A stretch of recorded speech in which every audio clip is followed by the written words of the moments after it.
we will be doing a cecal release and manipulation. Again, this is the interface between the small bowel and the large bowel. The distal part of the root of the mesentery comes into this area as well. Unlike the mesenteric lifts, we are going to be going to the lateral aspect of the large bowel. So we can find that by looking at the ASIS, and about a third of the way between both ASISs on the right hand side is where we're going to start with our fingers. We're going to lightly put our hands in and let them sink posteriorly until we contact the large bowel, the cecum. Appendix can be there.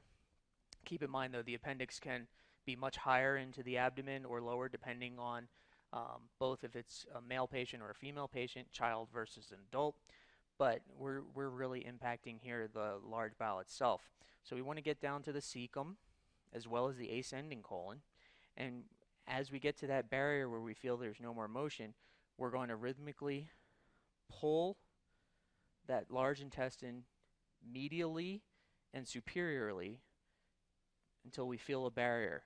And we rhythmically pull into that until we feel a release. If there's a spot that has more restriction than the others, we can concentrate on that area and hold it and actually add some respiration to help them out with a deep inhalation that we resist, and as they exhale, we follow it down and pull it to the new barrier. Once we feel a release, we let go and we can reassess. There is a modification for this where you would approach this from the same side as the cecum. And in that same area between the ASIS, the 1/3 of the way between the ASISs, I can put my thumbs down to really get a better palpation of that ileocecal junction. And we can do the same thing. We can direct our hands into a rhythmic motion like before. We would reassess, and that would be the end of this procedure.